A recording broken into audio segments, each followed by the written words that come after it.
Olá, eu sou a Cintia Esteves, especialista em dados e em gestão de pessoas, também mentora de carreira com foco em tecnologia e em dados, e esse é mais um vídeo da minha série de dicas de leitura. O livro desse mês que eu trago é esse aqui, Seja Egoísta com a Sua Carreira, do Luciano Santos.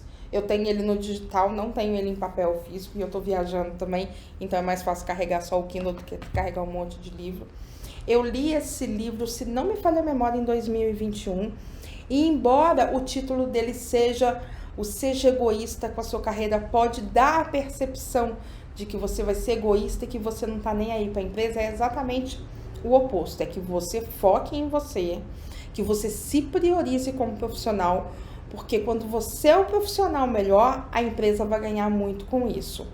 Então eu trago aqui 3 provocações desse livro que, na minha opinião, são parte da espinha dorsal desse livro e que, com certeza, são pontos que são relativamente fáceis de serem trabalhados e que podem levar você para um outro patamar de profissionalismo e fazer com que as empresas olhem para você e falem: esse é o profissional que eu preciso ter aqui, mesmo você sendo, mesmo não, exatamente por você ser egoísta com a sua carreira, porque você sabe o que você quer. E se você decidiu estar naquela empresa, é porque você entende que ali é o melhor lugar para você estar. Então, o primeiro ponto que eu trago aqui de provocação: declare sua intenção à empresa que você trabalha. Gente, muito Alice no País das Maravilhas.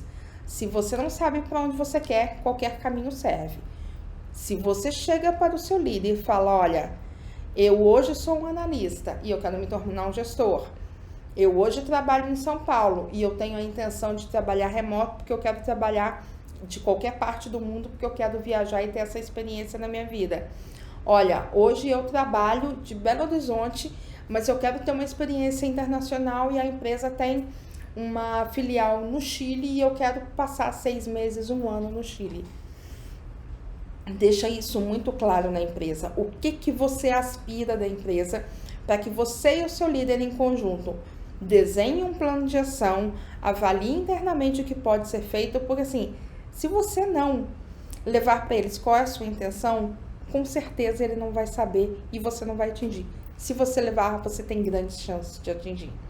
O segundo ponto que eu trago aqui é a relativa a feedback. Eu vou ler uma pequena frase que tem no livro. Feedback é a percepção que alguém tem de você. E se determinada percepção existe, sempre há algo que pode ser feito a respeito disso, mesmo que você não concorde com ela. Eu vou trazer aqui um exemplo que aconteceu comigo. Em uma das empresas que eu trabalhei, tinha uma pessoa que trabalhava comigo que era responsável pelo design dos dashboards que o time entregava. E um dia me chamaram e falaram: olha, Cintia, os dashboards estão chegando aqui sempre complicado, ninguém entende que tá ali, a gente precisa melhorar isso.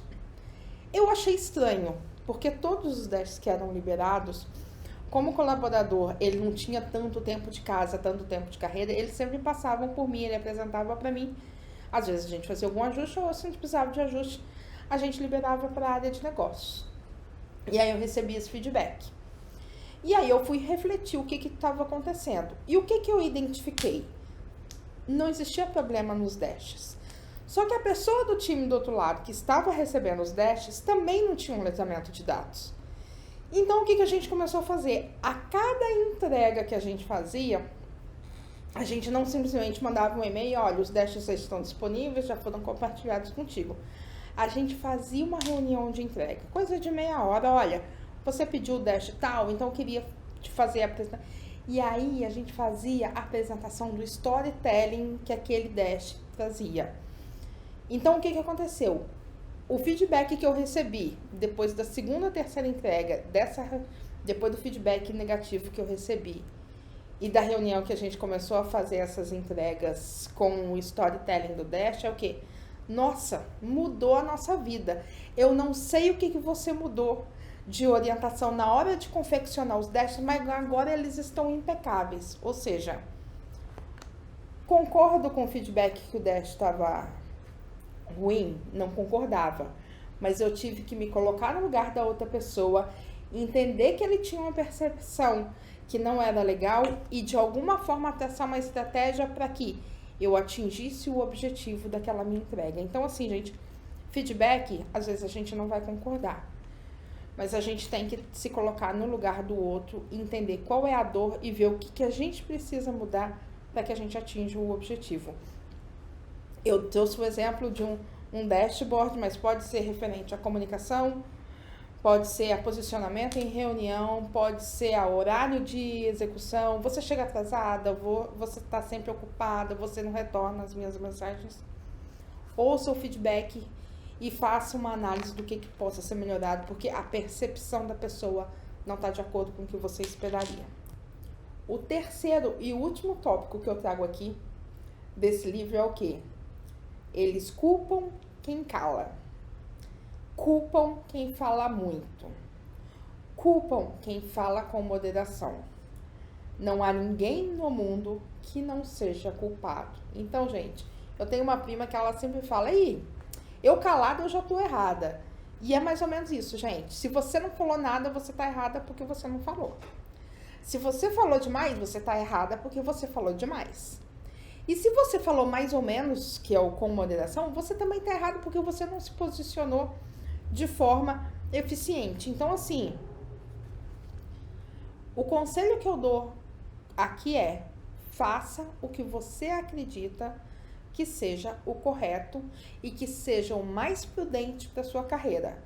Porque se você ficar com receio de, poxa, eu não vou ser bem interpretada, poxa, eles vão achar que a responsabilidade, a culpa disso é minha, fazendo ou não fazendo, isso pode cair a você. Então, assim, faça o que o seu coração está dizendo que é o correto, se posicione quando precisar se posicionar, quando você entender que precisa se posicionar, se recolha quando você entender que precisa se recolher e seja incisivo quando você entender que precisa ser incisivo.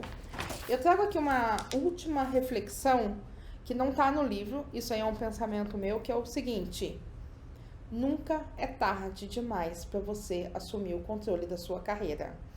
Eu tenho muitas pessoas que já trabalhavam comigo, às vezes as pessoas que me procuram por uma mentoria, com uma reclamação de: Cíntia, o meu líder não faz um PDI para mim. O PDI é o Plano de Desenvolvimento Individual. E a minha resposta é única para todos eles. A responsabilidade do seu plano de desenvolvimento individual, ela é sua. Se você tem 20 anos, você tem que pensar na sua carreira. Se você tem 30 anos, você tem que pensar na sua carreira. Se você tiver 80 anos e ainda tiver a fim de trabalhar, você é o responsável pela sua carreira. Então, assim, a gestão e o planejamento da sua carreira, ele é indelegável. O que eu sempre faço? Eu tenho o meu PDI. E quando eu tenho bons líderes, os meus bons líderes, eles têm o PDI. Mas o PDI que eles têm é o PDI do que a empresa espera de mim, e eu consigo agregar ali o que tem sinergia entre o que eu quero para minha carreira e o que eu quero, o que a empresa precisa da minha contribuição.